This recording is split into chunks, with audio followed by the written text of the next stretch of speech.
Wala nang edit-edit, ito ang kwento. Nandito ako sa kabilang side nung gumuhong gusali na siyam na palapag dito sa Angeles City, Pampanga. Makikita yun, nasa likod ko. Ito yung mga bahagi no, ng pinaka nag-collapse na building. Nakapalibutan pa rin ito ng mga scaffold nang ito ay talaga nag-collapse. Makikita nyo rin, talagang tuloy-tuloy no, yung mano-manong pag-check or pag-iinspeksyon ng mga otoridad. Ang ginagawa nila ay thermal scanning dito sa quadrant 4, no? Dito sa area. Talagang umaasa sila na makakita pa rin ng buhay dito sa gusaling gumuho. Yung katabi niya, yan yung Ursu Hotel, House and Restaurant kung saan nakita yung Malaysian National kahapon. Makikita nyo talagang almost 1/4 ng building ang talagang nasira matapos bumagsak itong pinaka gusali. So hindi lang yung pinaka gusali ang naapektuhan, may mga bahay din na affected at saka iba pang parts dito sa lugar, no? At talagang tulong-tulong na ang mga authorities dito para at least kahit papano agad makagawa no ng markings para sa thermal scanning na ginagawa nila. Sir, anong sinasabi nyo kung ano pa yung mga natabunan dyan kung sakali? Yung sa gwardiya ba? Opo, yung mga gwardiya po, nandiyan po yung gwardiya po. Yung mga kasama po namin, nandiyan po. Diyan sila nagstay na talaga. Opo. Anong floor sila nagstay dyan? Nandiyan po sa second floor po. Yung ano po, second floor po, pag hindi po yung nasira yung second floor, buhay sila.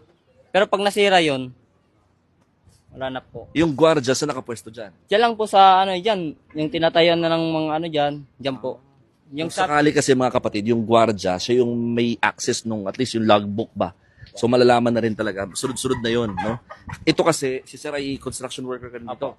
Ilang floors ba yung ginagawa niyo na dyan? 11th floor po.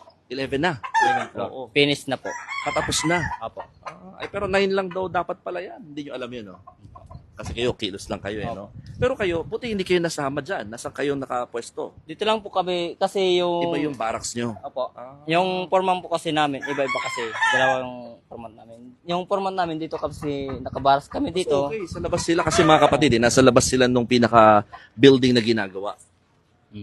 So dito kayo, dito lang sa... Opo. Doon kami bahay. po, doon. Doon yung ng gwardiya ng ano po. Doon po kami doon, banda doon.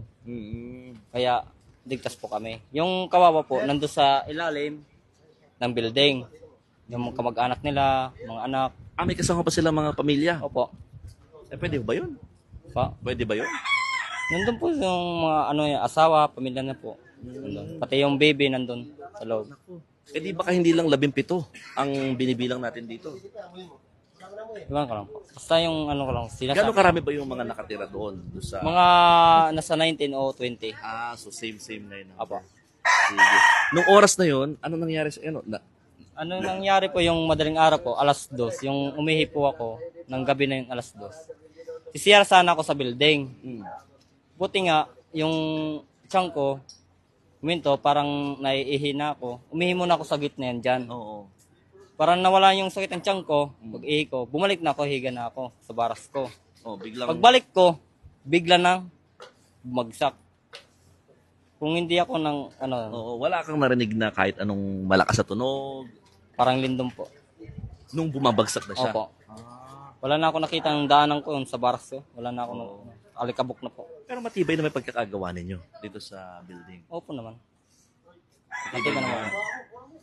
Kasi parang sinasabi nila, bakit nga gumuho eh. Kaya nga po, yung ano namin. Bakit ganun po?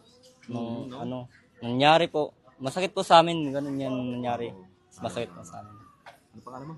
Jim po. Jim Boy. Thank you, Jimboy. Kasi po, Si Jimboy, mga kapatid, isa sa mga construction worker din. Pero nandun sila sa kabilang barracks na natutulog or nag-stay. Unlike yung ibang mga sinasabi natin na nawawala pa, nandun sila sa loob mismo. Itong gumuho na gusali, nagtayo ng kanilang barracks or yung tinitirahan nga nila habang patuloy na kinocomplete o tinatapos itong ginagawang building na supposedly isang hotel. No? So, medyo pahirapan ang ginagawang rescue operations pa rin ng mga otoridad. Ayaw pa nilang i-shift into retrieval dahil they're still hoping na meron pa rin po makukuwang buhay mula dito sa nagpatong-patong na mga debris. O paano? Ako po si Mon Gualvez ng News 5 at yan ang aking istorya ngayong araw.